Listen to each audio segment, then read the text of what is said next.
मित्रों, आज आपको मैं एक गौतम बुद्ध की कहानी सुनाऊंगा जो आपको खुद पर नियंत्रण करना सिखाएगी। तो इस कहानी को पूरा सुने। गौतम बुद्ध और उनके शिष्य जहाँ भी जाते वहाँ भिक्षा मांगकर खाना खाते थे। इसीलिए वे कभी भी एक स्थान पर अधिक समय तक नहीं रहते थे, क्योंकि वे अपने भोजन के लिए गांव वालों पर निर्भर थे और ये गांव वालों पर बोझ होगा अगर वे हमेशा वहीं रहेंगे तो। एक दिन बुद्ध एक ऐसे गांव में गए जहां वे पहले कभी नहीं गए थे। बुद्ध भिक्षा मांगने उस गांव में निकलते हैं।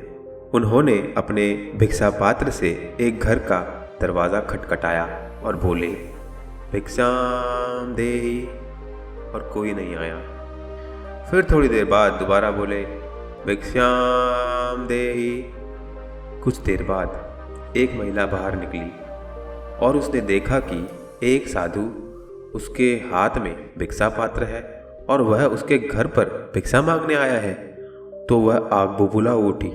वह महिला बुद्ध को गाली देना शुरू कर देती है और कहती है, आप काम करने के लिए काफ़ी तंदुरुस्त दिख रहे हो, तो काम किया करो और उससे कमाए धन से खाना खाया करो। यूँ कटोरा लेके भिक्षा मांगते शर्म नहीं आती? और बुद्ध के साथ गाली गलौज करना शुरू करती है। लेकिन बुद्ध तो परम ज्ञानी है, उनके मन को भला कौन बेचैन और गुस्सा दिला दे। वो तो सारी भावनाओं से परे हैं। उनका ज्ञान तो अनमोल है, जो दुनिया की सारी दौलत से भी नहीं खरीदा जा सकता। बुद्ध बिना किसी प्रतिक्रिया के सुनते रहते हैं और उस महिला का बोलना समाप्त होने की प्रतीक्षा करते रहते हैं। वह महिला अपनी सांस पकड़ने के लिए रुक गई और देखती है। बुद्ध को तो उसकी बात का कोई असर ही नहीं पड़ रहा है। फिर उसने पूछा, तुम पत्थर बन के क्यों खड़े हो? तुम कुछ बोल क्यों नहीं रहे? बुद्ध ने कहा, माँ, अगर कोई भेंट आया हो और उसे स्वीकार नहीं किया जाता तो वह किसका होगा?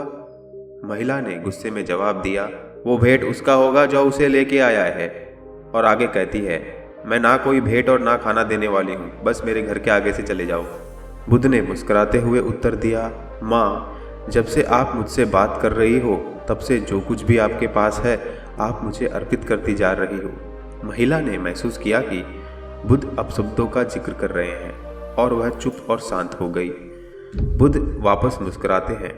महिला को अपनी गलती का एहसास हुआ और कहती है, हे साधु, मैंने गुस्से में आकर पता नहीं आपको क्या क्या बोल दिया, मुझे क्षमा कर दो। बुद्ध ने कहा, जैसे एक दर्पण किसी वस्तु को दर्शाता है, एक शांत नदी आकाश को दर्शाती है। इस बात का हमेशा ध्यान रखें कि आप क्या बोलते हैं और आप कैसे कार्य करते हैं। आप जो भी अच्छा काम करेंगे आपको हमेशा अच्छाई मिलेगी और आप जो भी नुकसान करेंगे उसके लिए आपको हमेशा वही वापस मिलेगा। उसने बुद्ध को धन्यवाद दिया और उनके भिक्षा पात्र में भोजन रख दिया। बुद्ध ने उसका धन्यवाद किया और अपनी यात्रा जारी रखी। मित्रों, ऐसे ही छोटी छोटी चीज़ें रोज़ हमारे साथ भी तो होती रहती है। जैसे ट्रैफिक में जोर जोर से हॉर्न बजाना, कोई कुछ अपशब्द बोल दे तो हिंसा पर उतर आना। उसके बाद हम पूरे दिन या कुछ लोग तो एक एक महीने तक परेशान रहते हैं और सोचते रहते हैं, उसने यह किया, मैंने यह किया, मैं सही हूँ, वो सही है, और उस घटना का विश्लेषण करते रहते हैं। कुछ लोग तो अपने जीवन साथी, अपने माता पिता से हर छोटी छोटी बात पर लड़ने झगड़ने लगते हैं। क्या ये हमारी प्रतिक्रिया सही है कि 2 मिनट के सबक सिखाने के चक्कर में या अपने आप को सही बताने के चक्कर में हम अपने आने वाले दिनों में परेशान रहे?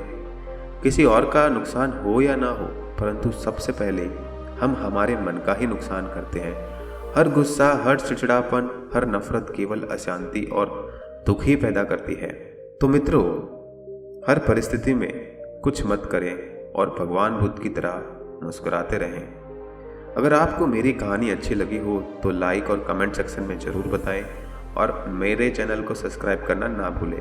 धन्यवाद।